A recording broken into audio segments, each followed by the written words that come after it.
So Kajabi is supposed to be the platform that serious course creators get into, right? They're graduating into it. But let's actually see what that graduation comes with. I'm Dr. Catrina Mitchum, and I've been designing and redesigning courses online since 2009. And I am testing all of the platforms in this series with the same lesson. It's a brain dump exercise from my own course. Same lesson, every platform, and I'm going to ask the same 3 questions every time.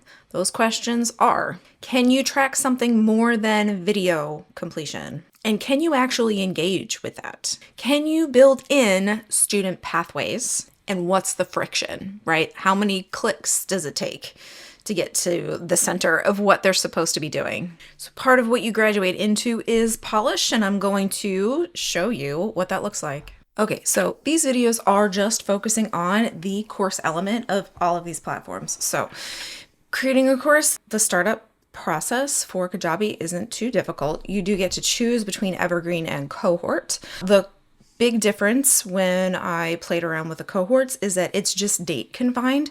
So you have to choose a start date. And the live session is kind of baked into the course process instead of being a separate thing like you'll see in what I'm going to do. So we're going to choose an evergreen one, and we are going to do course details, testing. Can pick colors, you get to pick thumbnails. You can price your course, but you can also skip it. So I am going to skip it for now. Okay, and that was it. Now I have a space to work in. What it gives me is a blank module and a blank lesson to start. It is as easy as me going in here and putting module 1, just like I did last time. I'm going to put jumpstart, save the module. And then something that Kajabi does have is it does let you do kind of more layers. So I can also add a submodule. So with the lesson that I'm using, where I have the brain dump as the sample lesson, and there's 3 different pathways, a submodule can be a good way to make sure I get everything in the jumpstart all in the same place. So I can make brain dump into a submodule, and then I can add lessons underneath it. Okay, so the other kind of structural pieces that you get with Kajabi that are pretty easy is you can add lessons and you can add quizzes. You can continue to add multiple submodules underneath a module, and then you can add a whole other module. So like my module 2 is now going to show up here. Okay, so that all is relatively easy as long as you know what you want to do. In the lesson piece, part of what makes Kajabi easy is the limitations, right? You don't get a lot of choices in terms of what you include. You can either not include any media and just put text. You can include video, or you can include audio. You can always put text. You can't include both video and audio unless you do a direct link out. And that's the same for any other kind of pieces and parts that you want to use. You can have downloads, and you can add those downloads from lots of different places. When I got in here, I was kind of excited about the automations, but the automations really are about selling, right? So if the lesson's completed, give them an offer. If the lesson's completed, give them an email, send them to an event, tag them, send a coupon, send a certificate. None of it's really like, if there's an automation, go somewhere else. That's useful in terms of learning. They also allow comments, and you can set up the comment settings. Now, one of the things that Kajabi is often praised for as the upgrade, right, is all of the different pieces that you have in here, the coaching and community, the ability to make sales easy, to have a website. Really, it's the all-in-one piece that feels like the upgrade. But the course space isn't. And we really start to see that for me at the lesson level. I was kind of excited at the options when I first jumped in here, but not being able to really control how many videos or how much audio or whether or not I have both is really, for me, a deal breaker. One, in terms of accessibility, but also in terms of making sure that I can create the lessons in the way that I know my clients, my learners, need to go through the lesson. So I have paths, right? And I'm not going to bother with the video and audio in here since it's so limiting. But in here, I really can just put instructions. The only purpose of a lesson is just the content, right? I could put instructions for how to do the activity, and I can have the activity downloaded. Like, really, that would be the only way around it here. So I won't be able to put all three paths in the same place because it will be very confusing. So I can just put like the pick your path instructions, and then I can save it. We can go out and see what that looks like. But I would have to keep adding lessons in order to have all the pieces that I want and need my clients to have. So we're going to go look at the already built thing and break that down. Okay, so this is how I structured the lesson and what my course looks like based on what Kajabi allowed me to do. So it is kind of nice that things nest under each other. Module 1, Module 2, I can open Module 1 and you can see all of my submodules, right? So in order to be even able to answer my first question of whether or not you can track completion based on activities, I needed to be able to add some sort of activity. That wasn't exactly clear when I first got in because you kind of just see like the editing, right? And you can go in and edit each lesson. But what I did find was that the quizzes are the place that you can do the creative workaround, right? There is no direct kind of submission space that's just for long form writing, but the quizzes do allow some things. So I'm going to go in and edit this quiz that I created. I put all of the questions in here and there is space for that. I did not get a warning that I was over characters. And then the responses go here. Then I can set up the settings. I have a title. I can decide whether or not there's a passing grade, if I'm going to hide the answers, if I'm going to send completion emails when they're done. So you can send it to with a link to the results. So once it's graded, or a link to the team so that they know there's something to respond to. There is also a space to add automations. And so the thens, it's all the same automations from the lessons. And then we do get to see results, individual results. Not here. It is something that you have to click into. So I can go in and view the grade now that it's been submitted. In order to really test this, I did both a required quiz question and also a not required. So this was set up so that it's not graded. And then we're going to see how that pans out. Okay, so this is our first look at the student side of things.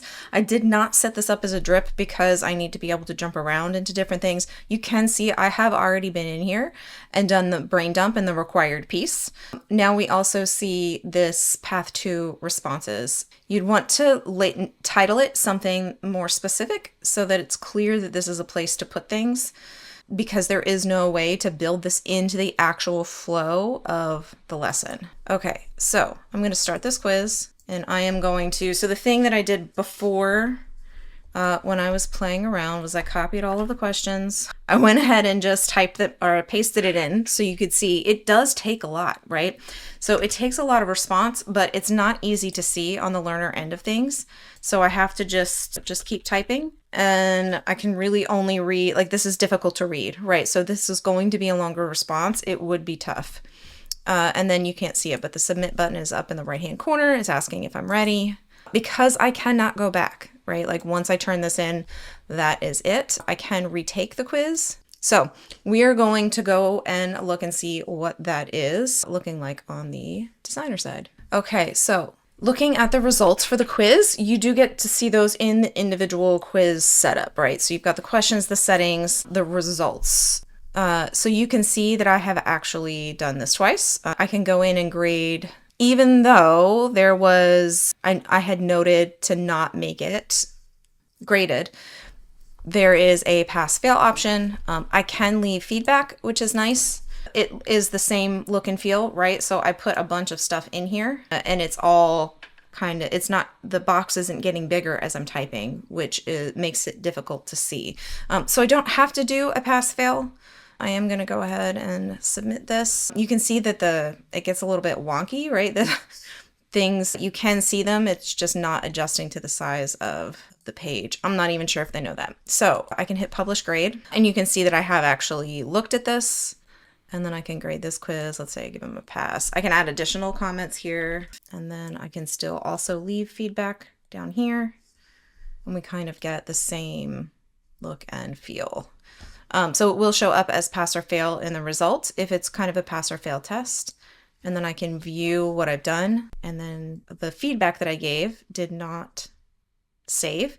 It is a submit here thing, so I can continue to give feedback and then edit the feedback so I can come back in later if I had something else to add. And those are kind of nice features. That does make it a little bit more interactive, even though this is a workaround and it's super clunky for anything that's longer. You can set it up so that it is taking files instead of typing, but that does sort of start to create more friction. Okay, so in order to go see, how my test account is doing, I do have to go back out to the course level, and then there's 3 dots up here, and then I come down and I can view progress. And this will let me see the individual progress of anybody that is enrolled in the course, right? So something that we can see, I am my own customer, is the product progress. So I'm just in this one course.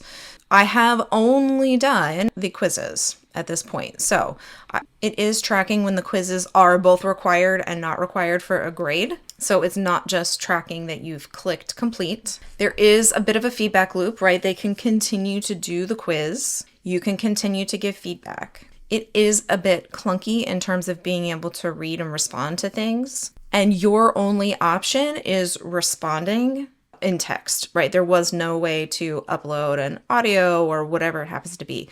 I guess in theory you could put a big old ugly URL, but again, that's a workaround. Okay, so we're going to look at my customer progress. So you can see that I have done 29% of the Jumpstart module. If I click on brain dumping, we can see that I've finished 33% of it because I have done the brain dump quiz. And so you can get kind of into the nitty-gritty details of what has been done and not been done. So I am going to give a conditional pass on this because there is the ability to do a feedback loop. You can see that they're doing things besides watching the videos, but it's real clunky. It is really clunky to set up and to engage with. That's why it's a conditional pass. Okay, so the second question is about pathways, right? So does Kajabi let us set up different pathways? At first, it did seem like maybe that was going to be possible because it does have kind of that extra layer for our content, but that extra layering isn't really doing a whole lot for us. When we look at this layering from the student perspective, what we're seeing is the submodules, right? So we've got the module and then the submodule. On the designer end of things, it makes things look real clean, but on this end of things, it doesn't really seem to make a difference, right? Things aren't nested at all. It's still all just listed out. If I go in here to the brain dumping lesson, I can watch the video, I can read the thing. If there was a document down here, or no, it's over here. I can download this. I can mark it as complete, right? Same thing. I can move on to path 1 and I could move on to path 2 if I wanted, right? I have set it so you don't have to drip. And so there's no requirement to complete certain lessons before jumping into the next one. Something else that I'm seeing now that I'm clicking into paths 2 and 3 is this is the student view and I'm seeing an empty media. So if you don't select that, this is just that they need some sort of media, this weird empty gray box just shows up, right? And that is not really very user-friendly. Okay, so I had set this up and I'm going to use down here as an example. So this is an empty module.